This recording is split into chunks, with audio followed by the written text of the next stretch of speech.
போன வீடியோவில் பார்த்துருப்பீங்க, யானையை பற்றி தெரிஞ்சு ஒரு சில பேர்லாம் மெசேஜ் அனுப்புகிறாங்க. ஏய் நான் யானை வாங்கி வீட்டில் வளர்க்குறேன்னு எல்லாரும் வளங்க, முடியலைன்னா என்னைய கூப்பிடுங்க, நான் கூட ஸ்பான்சர் பண்ணுறேன். இந்த வீடியோவில் யானையோட பலத்தை பற்றி என்னன்னு தெரிஞ்சுக்க போகிறோம். ப்ரோ சொல்லுங்க ப்ரோ, யானை எப்படிப்பட்ட பலம்? எப்படிப்பட்ட பலம்னு சொல்றதுக்கு முன்னாடி போன வீடியோல நான் சொல்ல தவற சில விஷயங்களை மட்டும் சொல்லிடுறேன். சொல்லுங்க ப்ரோ. இப்ப யானை தினமும் குளிக்குமான்னு சில பேரு கேள்வி இருக்கு. ஆமா, இதெல்லாம் நான் இந்த வீடியோலயே டவுட்டா கேட்கலாம்னு வச்சிருக்கேன். சரி நீங்க சொல்லுங்க. யானை கண்டிப்பா குளிக்கும். அது குளிக்கிறதுனா ரொம்ப பிடிக்கும். சொல்ல போனா அதுக்கு இந்த ஹீட் ஆகாது. அதுக்கு பதிலா நம்ம உடம்பு குளிர்ச்சியா இருக்கணும்னு தான் யானை நினைக்கும். அதனால அடிக்கடி அது குளிக்கிறது அதுக்கு பிடிக்கும். ஆனா ஒரு விஷயம் கவனிச்சா உங்களுக்கு தெரியும், நீர்நிலைகள் இருக்கிற இடத்துல போய் யானை தும்பிக்கையால தண்ணி எடுத்து அது மேலே பிழியும். அப்படி குளிச்சதுக்கு அப்புறம் மண்ணை எடுத்து பூசி. அதை பார்த்தா நிறைய பேர் இப்பதான் குளிச்சா மறுபடியும் யானைக்கு அறிவு இல்லாம. ஆனா உண்மை என்னன்னா அது நம்ம போடுற சன்ஸ்கிரீன் மாதிரி தான்.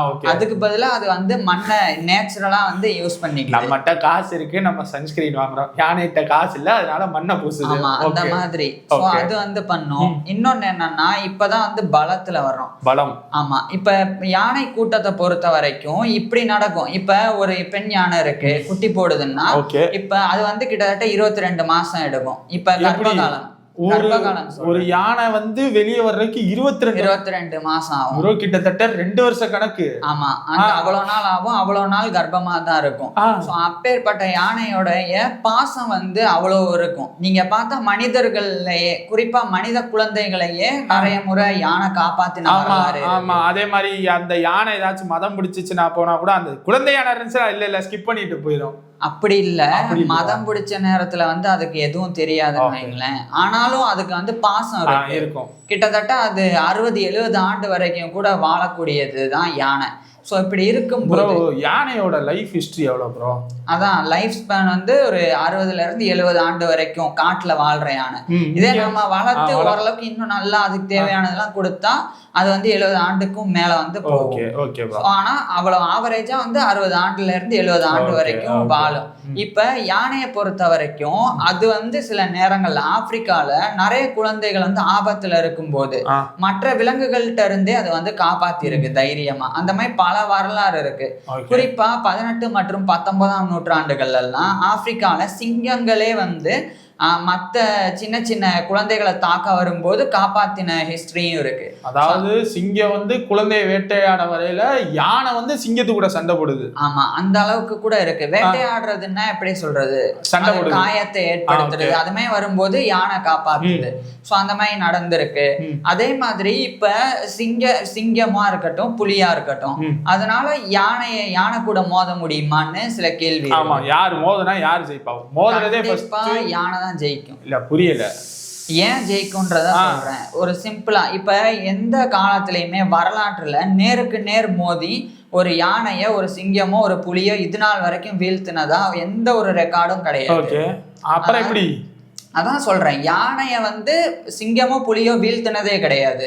எப்ப வீழ்த்தப்படும் யானைன்னா அது ஒரு பெண் யானையா இருந்து, வயதான யானையா இருந்து, அல்லனா குட்டி யானையா இருந்தா அப்ப சிங்கமோ புலியோ அதை வேட்டையாடும். அப்பவும் கூட கஷ்டப்பட்டு தான் வேட்டையாடும் அப்பயும். ஆமா, ஆனா குட்டி யானைய ஈஸியா வேட்டையாடும். ஒரு வயதான யானைய வேட்டையாடுறது கூட கஷ்டப்படும்.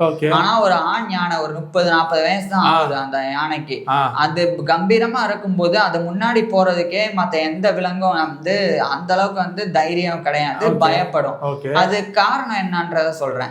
இப்ப சிங்கத்தோடைய ஸ்ட்ரைக்கிங் ஃபோர்ஸ், அதாவது இப்படி அடிக்கிற ஒரு அறையோட பவர் கிட்டத்தட்ட 400 கிலோல இருந்து 500 கிலோ வரைக்கும் இருக்குது. அதாவது ஸ்பீடா.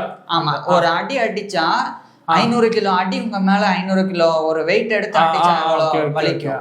சோ அந்த அளவுக்கு அதனுடைய பவர் சிங்கத்துக்கு. ஆமா, இதுவே புலிக்கு அதிகபட்சம் 600 கிலோ வரைக்கும் இருக்கு புலிக்கு. ஆமா, அவ்வளவு ஸ்ட்ரைக்கிங் பவர் இருக்கு. இப்ப யானை தும்பிக்கையால அடிச்சா 3000 கிலோ வரைக்கும் இருக்கு.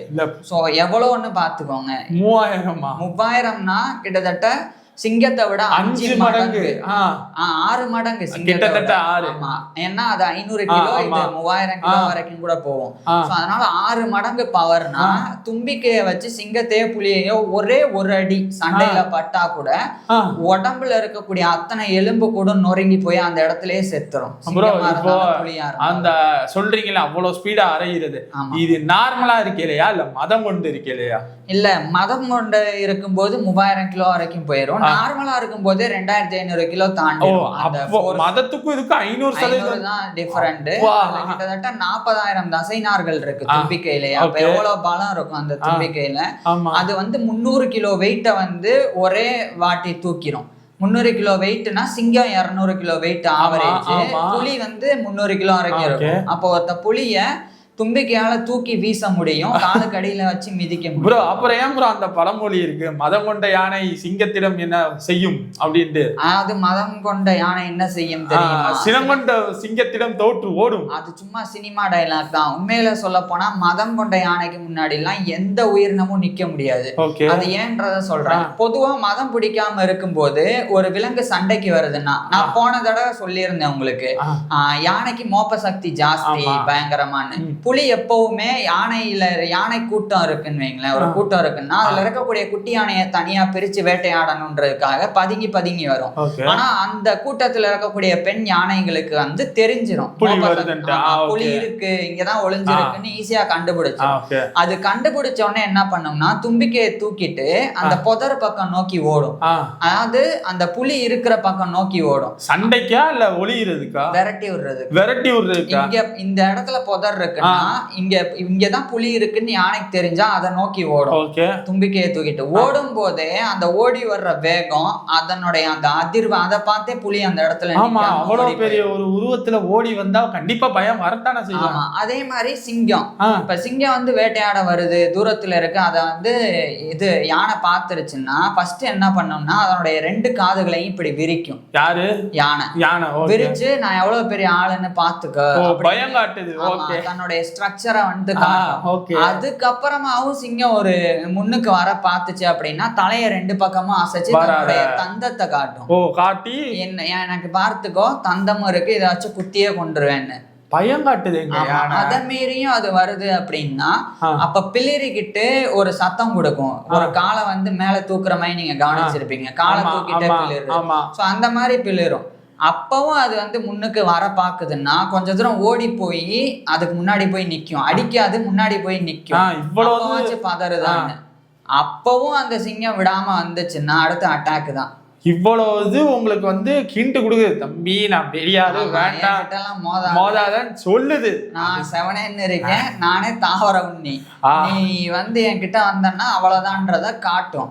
ஆனா அதுக்கு மேலேயும் சிங்கமோ புலியோ ஏதாவது ஒண்ணு முன்னோக்கி வருது அப்படின்னா, புலி வராது, புலி பின்னாடி இருந்தா வரும், சிங்கம் வந்து ஒரு கூட்டமா சேர்ந்து வரும். சோ அந்த மாதிரி வருதுன்னா முன்னோக்கி போகும், முன்னோக்கி போய் அடுத்து அடிக்க ஆரம்பிச்சிடும். ஃபர்ஸ்ட் அட்டாக் வந்து சிங்கத்திட்ட இருந்து வந்துருச்சுன்னா இதை அட்டாக் பண்ண ஆரம்பிச்சு. அப்ப கூட முதல் அடி சிங்கம் தான் அடிக்கும், இது சண்டைக்கே போகாது. இப்ப அடிச்சா யானைக்கு வந்து ஒண்ணும் ஆகாது, ஏன்னா யானையுடைய தோல் வந்து கிட்டத்தட்ட 1 இன்ச்சு தடிமன் இருக்கு. அதனால சிங்கத்துடைய பற்களோ அல்லன்னா அதனுடைய நகங்களோ வந்து அந்த அளவுக்கு அந்த ஒரு தாக்கத்தை வந்து பிடிக்க முடியாது. ஒண்ணு, இன்னொன்னு அந்த எவ்வளவு ஃபோர்ஸ்ல குத்துனாலும் அது உள்ள சரியா போகும், அதுக்குள்ள இது லைட்டா தூக்கி விட்டாலே அது பறந்துரும். அந்த மாதிரி நிறைய முறை ஆப்பிரிக்காவா இருக்கட்டும் மற்ற இடங்களா இருக்கட்டும் யானைக்கும் சிங்க கூட்டத்துக்குமே சண்டை வந்திருக்கு. இப்ப நீங்க மதம் கொண்ட யானை கேட்டீங்க, இப்ப நான் எவ்வளவு ப்ரொசீஜர் சொன்னேன் இதெல்லாம் பண்ணணும்னு, இது வந்து மதம் இல்லாதப்பதான். மதம் இல்லாத மதம் பிடிச்சதுன்னு வைங்க, யானையோடைய உடம்புல டெஸ்டாஸ்டரோன்ற ஹார்மோன் ஆண்களுக்கு மதம் ஏன் பிடிக்குது, எப்படி பிடிக்குது? அது ஏன் பிடிக்குதுன்னா இப்ப யானை வந்து 20ல இருந்து 25 வயசு ஆயிருச்சுன்னா டெஸ்டாஸ்டரோனுடைய அளவு வந்து ஒரு குறிப்பிட்ட நேரத்துல வந்து அதிகரிக்கும். அந்த அதிகரிக்கிறது தான் வந்து இப்ப ஒரு மடங்கு இருக்குன்னா அது 60 மடங்கா அதிகரிக்கும். அப்பதான் அதுக்கு வந்து ஒரு மாதிரி அர்ஜென்சி வர்றது, ஒரு மாதிரி ஒரு கோபம், இனம் புரியாத ஒரு வெறி. அதாவது நம்ம மனிதர்கள், அதாவது இளைஞர்களுக்கு 25 வயசு ஆயிடுச்சுடா அப்படின்னு ஒரு இது வரும்ல, அந்த மாதிரி யானைக்கு உண்டான டெஸ்டாஸ்டரோன் ஹார்மோன் அது வந்து சுரந்த உடனே அது கிட்டத்தட்ட 60 மடங்கு வந்து அதிகமா சுரக்கும். இது மனிதர்களுக்கு இல்ல யானைக்கு. அப்ப யானையுடைய கண்ணுக்கும் காதுக்கும் இடையில இருக்கக்கூடிய டெம்பரல் கிளாண்ட் அப்படின்ற ஒரு சுரபி வழியா மத நீர் வந்து கொட்டும். அதை பார்த்தாலே நம்ம உஷாராயிரணும் யானைக்கு வந்து மதம் பிடிச்சிருக்கு. ஆனா பெண் யானைகளுக்கு மதம் பிடிக்காது. ஆண் யானைகளுக்கு ஆணுக்கு தானே அவ்வளவு கோவம் வருது. அதனால அந்த 60 மடங்கு அதிகமா இருக்கும்போது யோசிக்கவே யோசிக்காது. அதே மாதிரி இது எப்படி சண்டை வர்றதுக்கு முன்னாடி இவ்வளவு காட்டுது, என் கூட வராத, நான் உன்னோட எப்படி இவ்வளவு அறிவா காட்டுது. ஆனா அதெல்லாம் காட்டாது. இதுதான் போய் தேடி போய் அடிக்கும். இப்ப சைட்ல சிங்கமோ புலியோ போயிட்டு இருக்கு, இதுக்கு தெரிஞ்சதுன்னா இது வேணா போய் சண்டைக்கு வேணா போகும். என்னங்க அப்ப அதை சொல்றீங்க, இப்ப இதை சொல்றீங்க. மதம் கொண்டு இருக்கும் போது அதுக்கு அது இதை யோசிக்காது. இது மதம் கொண்டுருச்சுன்னா நம்ம தான் நம்மளே கோவம் வந்தா எதை யோசிக்கிறோம், நம்ம மாட்டு கட்ட ஆரம்பிக்கிறோம்ல. அந்த மாதிரிதான் யானையும். இது வந்து இந்த மதம் பிடிக்கிறதுன்றது சில வாரங்கள்ல இருந்து கிட்டத்தட்ட 3-4 மாசம் வரைக்கும் கூட நீடிக்கும். எப்படி ஒருக்க மதம் பிடிச்சிருச்சுன்னா அத்தனை நாள் கோவம் அதுவும் 20 வயசுக்கு மேல மதம் பிடிக்க ஆரம்பிச்சா 50-60 வயசு வரைக்கும் கூட மதம் ஒரு வருஷத்துக்கு ஒரு தடவை கண்டிப்பா பிடிச்சுக்கிட்டே இருக்கும். அப்ப அந்த குறிப்பிட்ட நேரத்துல நம்ம வந்து பக்கத்துல போக கூடாது. ஒண்ணு. இன்னொன்னு என்னன்னா சில யானைகளுக்கு வருஷத்துக்கு 2 முறை கூட மதம் பிடிக்கும். 2 தாங்காது. அதே மாதிரி இப்ப யானை வந்து வளர்க்குறவங்க பெரும்பாலும் பெண் யானை வளர்த்து நீங்க பாத்திருப்பீங்க. ஏன்னா இந்த மதம் பிடிக்கிற பிரச்சனை. ஆமா. இப்ப ஆண் யானைக்கு மதம் பிடிக்குதுன்னா அதை பாத்துக்கிறவங்க சில விஷயம் பண்ணுவாங்க. என்ன பண்ணணும்னா அமைதியான இருக்கிற இடத்துல என்ன ஆள் நடமாட்டம் இருக்கக்கூடாது, அதுக்கு தொந்தரவு எதுவும் இருக்கக்கூடாது. அதே சமயம் குளிர்ச்சி இருக்கணும் அந்த இடத்துல, ஒரு நீர்நிலை. அந்த மாதிரி இடத்துல கட்டி போட்டா அதனுடைய மதம் வந்து ஓரளவுக்கு அடங்கும். அதை தவிர அந்த கோயில்ல கட்டி போடுறது, வெளியே வந்து விடுறதுன்னா அந்த செயின் எல்லாம் அதனுடைய பலத்துக்கு முன்னாடி ஒண்ணுமே கிடையாது.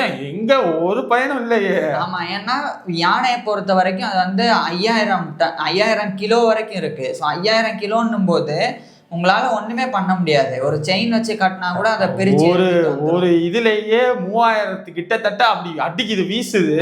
இதுல எங்கிட்டு செயின் எல்லாம் கட்டி போட்டு பிடிக்க. சரி, அதனால மதம் பிடிக்கும் போது உஷாரா இருக்கணும். மனுஷங்க வந்து முன்னாடி போய் இந்த காட்டு யானை எல்லாம் வரும்போது நிறைய பேர் காரை வச்சுட்டு, இப்ப கூட சமீபத்துல ஒரு ஜெர்மனியை சேர்ந்தவர் நினைக்கிறேன், இங்க இந்தியாவுக்கு வந்திருக்கும் போதுதான் ஒரு யானை வந்து கிராஸ் பண்ணுது. எல்லாரும் நிக்கிறாங்க. ஆனா அவர் மட்டும் வந்து வண்டி எடுத்துட்டு யானை பக்கத்துல இருந்து அப்படியே கிராஸ் பண்ணி போலான்னு போகும்போது தும்பிக்கையால ஒரு அடி, அவர் இறந்து போயிட்டாரு. ஸோ இது எதுக்கு சொல்றோம்னா, யானைன்றது வந்து ஒரு பாக்குறதுக்கு அழகான ஒரு உயிரினம் தான். அதுக்கு இன்னொரு முகமும் இருக்குன்றத நம்ம வந்து புரிஞ்சுக்கணும். ஸோ அதனோட இன்னொரு முகத்தை புரிஞ்சுக்காம அதுகிட்ட போய் நம்ம விளையாடுறது, செல்ஃபி எடுக்கிறது, அது மாதிரிலாம் பண்ணோம்னா சிங்கம் புலிக்கு என்ன நிலைமைன்னு நான் சொல்லிட்டேன். அப்ப மனிதர்கள்லாம் ஏமாத்துறன்றதை யோசிச்சுக்கோம். ப்ரோ, இப்போ மதம் பிடிக்கிறது காட்டுல இருக்கிற யானைக்கு தான் மதம் பிடிக்குமா? இல்ல இப்ப ஒரு ஆண்மை உணர்வு இருக்குன்னு வச்சுக்குவோம். அது மனுஷங்க எங்க இருந்தாலும் அந்த உணர்வு எங்கனாலும் வரும். அதே மாதிரிதான் யானைகளுக்கும். சரி, இப்போ நம்ம திருவிழால யானை வருதுல, அது மட்டும் எப்படி அவ்வளவு கூட இருக்கு? கிட்டத்தட்ட நீங்க சொல்றது வச்சே கேட்டுக்கிறோம். நீங்க சொன்னீங்க யானை வந்து காத்து நல்லா வரணும், அதுக்கு வந்து ஒரு மாதிரி அமைதியான சரௌண்டிங்ஸ் இருக்கணும்னு சொல்றீங்க. இப்போ நம்ம திருவிழாக்கு வரையில கூட்டம் சரியான கூட்டமா இருக்கும், காத்து அந்த அளவுக்கு வராது. அது போக மேல ஒரு துணியை போட்டு அதை போட்டு இதை போட்டு அந்த யானைக்கு டென்ஷன் ஆயிடுச்சுன்னா என்ன பண்ண? இல்ல, இதான் நீங்க புரிஞ்சுக்கணும். நான் என்ன சொன்னேன்னா மதம் பிடிக்கும்ல, அப்பதான் அதுக்கு குளிர்ச்சியான அந்த குளிர்ச்சியான இடமும் அமைதியான இடமும் தேவை. மற்ற நேரத்துல வந்து இந்த மாதிரி கசகசன்னு இருந்தா கூட அதுக்கு உணவு நம்ம கரெக்டா கொடுக்கும்போது அதுக்கு தெரியும். பிளஸ் அது வந்து மனுஷங்களோட வாழ பழகுன உயிரினம். அப்படியா? Okay okay. ஆமா. ஏன்னா அது வந்து வளர்ப்பாங்க சின்ன வயசுல இருந்தே, அந்த யானையை வளர்த்து நம்ம கூட வாழ பழகி கொடுக்கறனால அந்த கூட்டத்தை பார்க்கும்போது அதுக்கு எரிச்சலாம் வராது. ஆனா ஒன்ஸ் அதுக்கு மதம் பிடிச்சிருச்சுன்னா திருவிழா கூட்டமே செதறிடும். அந்த அளவுக்கு வந்து அதை பண்ணி விட்டுரும். ஸோ அது வந்து அவங்களுக்கு தெரியும். இந்த ஒரு யானைக்கும் ஒரு காலம் இருக்கு. இப்ப இந்த வருஷத்துல இந்த குறிப்பிட்ட 2 மாசத்துக்கு இடையில இதுக்கு வந்து மதம் பிடிக்க வாய்ப்பு இருக்கு. அந்த மாதிரி தெரியும். சரி, இப்போ நீங்க சொன்னீங்கல்ல இவங்களுக்கு இதெல்லாம் தெரியும் அப்படின்ட்டு. இப்போ ஒரு சில கதைகள்லாம் கேள்விப்பட்டிருக்கோம், யானையே பாகனையே முடிச்சிருதுங்கிறாங்கல்ல. ஆமா, அப்ப மதம் பிடிக்கும் போதுதான். மதம் பிடிக்கும் போது நான் சொன்னேன்ல, நீங்க வந்து குழந்தைய காப்பாத்தும். ஆமா, மதம் பிடிச்சா குழந்தை என்ன, யாரா என்ன, கூட இருக்கிறவங்க என்ன, அது ஒரு கோபம், அந்த ஒரு ஆக்ரோஷத்துல என்ன இருக்கு, என்ன பண்றோம்னே தெரியாம அது கிட்டத்தட்ட அது கோபம் வரும்போது அது குழந்தை மாதிரி சொல்லிடலாம். அந்த யானையை வந்து அப்படியே விட்டுறணும். இல்லைன்னா ஒரு குறிப்பிட்ட இடத்துல கட்டி போட்டு அதுக்கு வந்து எப்படி உணவு கொடுக்கணும்னா அந்த வைக்கோல் சத்து கம்மியா இருக்கிற மாதிரி உணவு கொடுக்கணும். கரும்பு அந்த மாதிரி எல்லாம் கொடுக்காம. ஏன் ப்ரோ யானை கரும்பு சாப்பிடுது? ஏன்னா அதுக்கு உணவு. நீங்க ஏன் வந்து சோறு சாப்பிடுறீங்க, நீங்க ஏன் இட்லி சாப்பிடுறீங்கன்னு கேட்டா அப்படி இல்ல ப்ரோ.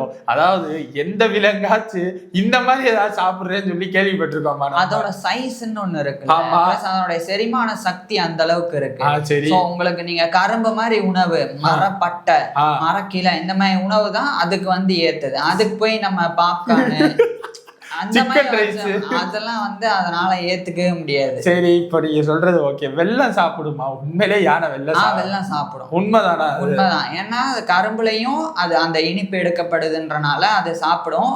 சோ நான் இந்த மதம் பிடிக்கும் போது இந்த கருப்பட்டி அப்புறம் அந்த கரும்பு இதெல்லாம் வந்து பாகன்கள் வந்து கொடுக்க மாட்டாங்க. ஏன்னா அதெல்லாம் சத்து நிறைந்தது கரும்பு எல்லாம். அதாவது யானையோட உடம்புக்கு பொறுத்த வரைக்கும்.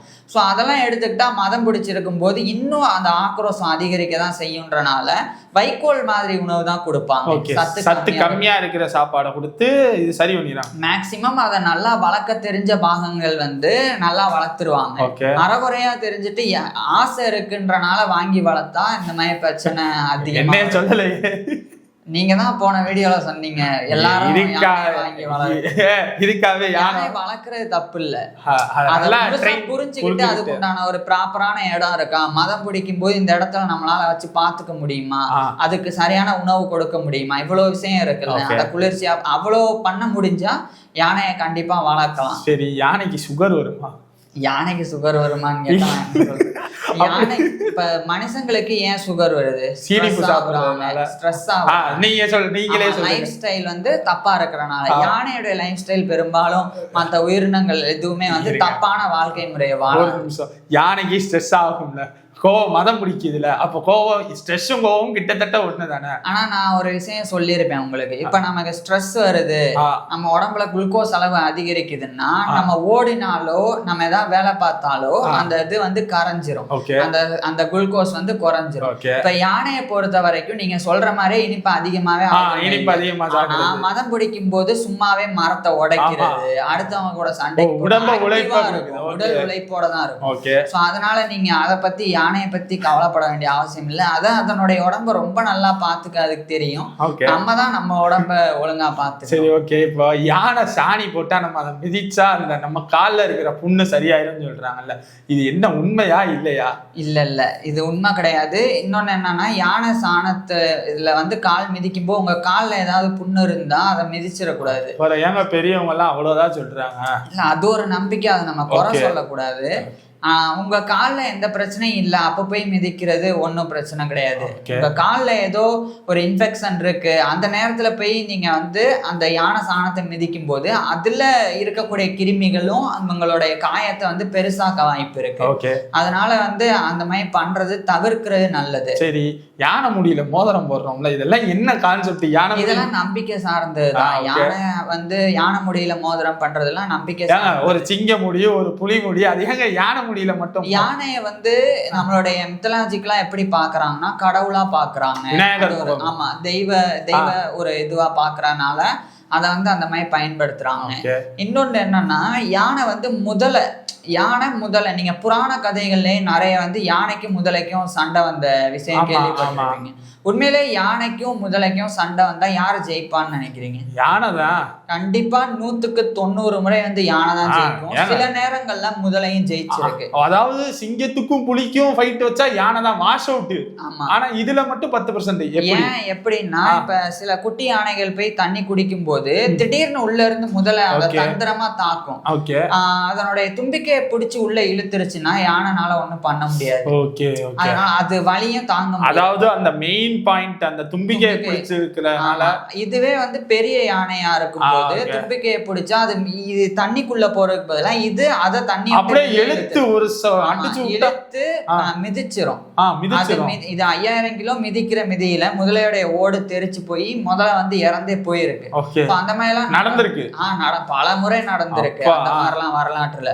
ஆனா இங்க என்ன பிரச்சனைன்னா, நான் சொன்ன மாதிரி குட்டி யானையா இருந்தா அந்த கடியில வலி தாங்காம இருக்கும்போது அது உள்ள இழுத்துட்டு போயிடும். ஆனா மத்த யானைகள் காப்பாற்ற முயற்சி பண்ணும். அதுதான் மத்த உயிரினங்களுக்கும் யானைக்கும் உள்ள வித்தியாசம்.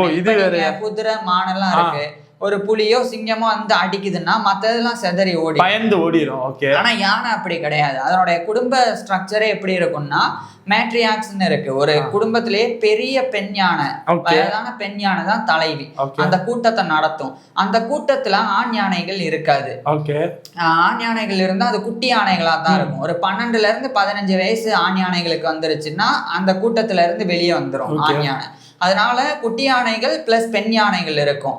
அந்த குட்டி யானைகளுக்கு என்ன ஆபத்து வந்தாலும் பெரிய யானைகள் அதை சுத்தி பாதுகாக்கும். அக்கா, சித்தி யானை எல்லா யானையும் வந்து சுத்தி குட்டி யானையை வந்து காப்பாத்துறதுக்கு வழி மறைச்சிரும். அது எப்படின்னா நான் சொன்ன மாதிரி மோப்பம் பிடிச்சி புலியோ சிங்கமோ வருதுன்னா அதுக்கு தெரிஞ்சிடும். யானைக்கு குடும்பம்லாம் இருக்கா? குடும்பம்லாம் இருக்கு. அதுக்கும் ஒரு ஸ்ட்ரக்சர் இருக்கு. அதுவும் வந்து தன்னுடைய சகோதரிகள் கூட வந்து மேட்டிங் பண்றத வந்து ஒத்துக்காது. ஸோ அந்த மாதிரி கலாச்சாரம்லாம் கூட யானைக்கு கலாச்சாரத்தை வந்து பின்பற்றக்கூடிய அளவுல, அதாவது யானை வந்து ரொம்ப புத்திசாலி உயிரினம். இந்த மாதிரி ஒரே உயிருக்குள்ள வந்து இந்த மாதிரி மேட்டிங் பண்றதுனால பிரச்சனை வரும் அப்படின்றதும் அதுக்கு வந்து தெரிஞ்சிருக்கு. ஸோ அந்த மாதிரிலாம் யானை வந்து இருக்கு. இது மாதிரி யானையை வீழ்த்தவே முடியாது மற்ற எந்த உயிரினத்தினாலையும். உங்களுக்கு ஏதாவது கொஸ்டின் இருக்கு? ஒரு யானைக்கும் ஒரு லாரிக்கும் சண்டை வச்சா யார் ஜெயிக்கும்? இதெல்லாம் வந்து ஒரு ஹைப்போதெட்டிக்கல் கொஸ்டின் தான். யானையுடைய சைஸு, லாரியுடைய சைஸ் இதெல்லாம் பொறுத்து இருக்கு. ஆனா யானை நினைச்சா லாரியை பீஸ் ஆக்க முடியும். ஆனா ஒரு லாரியால யானையை அந்த அளவுக்கு காயப்படுத்த முடியாது. உங்களுக்கு வேற ஏதாவது கொஸ்டின் இருக்கா? இல்லண்ணே, இப்போதைக்கு எதுவும் இல்லைண்ணே. தம்பி யாருப்பா? வாங்கப்பா உள்ள வாங்க. யாரு? நம்ம பக்கத்து வீட்டுக்கார பையன் போல. தம்பி உனக்கு ஏதோ டவுட்? நீங்க என்ன டவுட்டுப்பா? யானை வந்து ஒரே ஒரு உயிரினத்தை பார்த்து மட்டும் பயப்படும். ஒரு தேனிய பார்த்து பயப்படும். என்னங்க சொல்றீங்க? ஆமா, யானையை பொறுத்த வரைக்கும் தேனி வந்து யானைக்குன்னு சென்சிட்டிவான சில பிளேசஸ் இருக்கு. இப்ப தும்பிக்கைக்கு உள்ள, அதுக்கப்புறம் தும்பிக்கை நுனி, கண்ணு ஓரத்துல, காதுக்கு பின்னாடி எல்லாம் வந்து ரொம்ப சாஃப்டா இருக்கும். அந்த இடத்துல போய் தேனி கொட்டிருச்சுன்னா அதனால வலியை தாங்கவே முடியாது. அதனால அந்த சத்தம் கேட்டாலே, தேனி வர்ற சத்தம் கேட்டாலே யானை வந்து அதனுடைய கூட்டத்துக்கே சிக்னல் கொடுத்து இங்க நிக்க வேணாம், போயிடுவோம் அப்படின்னு சொல்லி கூட்டு போயிடும். இந்த பையன் ஒரு கேள்வி கேட்டனால எனக்கு ஒரு நல்ல வாய்ப்பு என்னன்னா, ஆப்பிரிக்கால விவசாயிகள் வந்து இந்த தேனி பெட்டியவே வைக்கிறாங்க யானை தாக்க கூடாதுன்றதுக்காகவே. அவங்க முன்னே இது சேஃபா இருக்கு. விவசாய நிலத்துக்கு மேல வந்து அப்படியே வேலி போட்டுருவாங்க. சுத்திலும் வேலி போட்டு எல்லா இடத்துலயும் அந்த தேனி பெட்டி வந்து வச்சிருவாங்க. அப்படி வைக்கும் போது என்ன ஆகும்னா, யானை வந்து அந்த வேலியை அடிக்க வரும்போதே அந்த சத்தம் அதை கேட்டுரும். அந்த சத்தம் கேட்டோடனே அது என்ன பண்ணும்னா, தேனி இருக்குன்னு நினைச்சு மிரண்டு அப்படியே பின்வாங்கிரும். ஏன்னா அது வந்து சமாளிக்க முடியாது தேனிய. ஏன்னா வரலாற்றுல பல முறை தேனி வந்து தும்பிக்கைக்கு உள்ளெல்லாம் போயிருக்கு. நிறைய தேனி சேர்ந்து கொட்டி யானை இறந்துலாம் போயிருக்கு. அந்த அளவுக்கு எல்லாம் பாதிப்பு யானைக்கு. ஏன் இறந்து போகும்னா, ரொம்ப கொட்டிருச்சுன்னா அதனால அடுத்து சாப்பிட முடியாது, அந்த மாதிரி ஆகி இறந்து போயிருக்கு. ஸோ அந்த மாதிரி யானை காயப்பட்டனால யானையோட ஜீன்லே இருக்கு. இந்த மாதிரி தேனி வந்தது அப்படின்னா அது பக்கத்துல நம்ம நிக்க கூடாது. அதை வந்து அதனுடைய இனத்துக்கே, ஒட்டுமொத்த அந்த ஃபேமிலிக்கே வந்து சொல்லி அந்த இடத்த வந்து கூட்டி போயிடும். ஸோ யானை பயப்படுற ஒரு சின்ன உயிரினம் இருக்குன்னா அது வந்து தேனி. உங்களுக்கு ஆன்சர் கிடைச்சிருச்சா? வேற எதுவும் டவுட் இல்ல? போய் ஹோம்ஒர்க் எழுதுங்க, பரிசைக்கு போய் என்னன்னு படிங்க. ஆனால் எனக்கு இப்போ இதுல அவன் கேட்ட ஓகே, இன்னும் ஒரே ஒரு டவுட்டு. யானையோட காது வந்து பெருசா இருக்குல்ல, மனிதர்கள் காதை விட யானை காது பெருசா இருக்கு. அப்ப யானைக்கு தானே காது சத்தம் நல்லா கேட்கும். யானைக்கு நான் ஏற்கனவே சொன்னேன், யானை காதுனால மட்டும் கேட்கறது இல்ல, தன்னுடைய கால்னாலையும் காது கேட்கும். கால்னாலையும் காது. ஆமா, அதாவது அந்த அதிர்வை உணர்ந்து என்ன இருக்கு அப்படின்றத தெரிஞ்சுக்கக்கூடிய தன்மையை வந்து யானை கொண்டு. சரி, இப்ப குளிக்க ஊத்துறோம்ல, யானையை குளிப்பாத்தையில பாகன் தவிர்த்து ஒரு சில, எப்படி சொல்றது, இப்ப நம்ம ஒரு யானையை பார்க்க போறோம், யானையை பார்க்க போகையில அந்த நம்ம எல்லாரும் குளிக்க ஊத்துவோம்ல, அது எப்படி நம்ம கூட மிங்கிள் ஆகுது ஒரு மாதிரி? அதான், அது மனிதர்களோட பல கத்து கொடுக்குறாங்கல்ல. இப்போ ஒரு யானை குட்டியா இருக்கும் போதுல இருந்தே அந்த யானை பாகன் எப்படி கத்து கொடுப்பாங்கன்னா, அந்த யானை பாகன் மட்டும் உணவு கொடுக்காம அந்த யானையை கூட்டு போகும்போது பக்கத்து கடைக்காரங்க வந்து 2 வாழைப்பழம் கொடுக்குறது. ஸோ அந்த மாதிரி கொடுக்கும்போது மனிதர்கள் வந்து ஆபத்தானவங்க கிடையாது, நமக்கானவங்கன்றது அந்த யானைக்கு புரியுது. ஸோ நம்ம யானையை எப்படி வளர்க்குறோன்றதை பொறுத்து, நீங்க அடிச்சு வளர்த்தீங்கன்னா யானைக்கு வந்து இவன் கூட இருந்தாலே தொந்தரவுன்னா அதுக்கு மதம் பிடிக்கலன்னா கூட உங்க கூட இருக்க பிடிக்காது. ஸோ நம்ம அது கூட பழகுறோம். அது வந்து ஒரு மாதிரி நம்ம கூடவும் இருக்க பழகுது, நம்ம சொல்றத புரிஞ்சுக்குது. அதனால தான் வந்து அந்த யானை வந்து இந்த மாதிரிலாம் நடந்துக்குது. இந்த வீடியோவில் யானையை பற்றி எல்லாத்துக்குமே ஒரு மாதிரி ரொம்ப பிடிச்சிருக்கும். அதனாலே எல்லாரும் யானை வாங்கி பழகுறத யோசிங்க. பட் கண்டிப்பாக வாங்கணும்னு இல்லை. ஏன்னா சொன்னதெல்லாம் பார்க்கல கொஞ்சம் டேஞ்சர், கொஞ்சம் இல்லை ரொம்ப டேஞ்சர் தான். ஒன்று தெரிஞ்சிருச்சு, யானையும் மனுஷனும் ஒன்று. என் மனுஷனுக்கு எப்போ கோவம் வரும்னு தெரியாது, யானைக்கு எப்போ கோவம் வரும்னு தெரியாது. கிட்டத்தட்ட ரெண்டையுமே என்னால் ஈக்குவல் பண்ண முடிஞ்சுச்சு. உங்களுக்கு யானை எவ்வளோ பிடிக்கும்னு சொல்லி கீழே கமெண்ட் பண்ணுங்க. அதே மாதிரி உங்களுக்கு ஒரு சில விலங்குகள் இருக்கும், எப்போ எனக்கு குதிரைனா பிடிக்கும்பா, எப்போ எனக்கு ஜிராஃபினா பிடிக்கும்பானா அதை கீழே கமெண்ட் பண்ணுங்க. அதுக்கு இந்த மாதிரி நம்ம ஒரு விசித்திரமான விஷயங்களை பற்றி நம்ம பேசுவோம். அடுத்த வீடியோவில் வந்து பார்க்குறோம். தேங்க்யூ.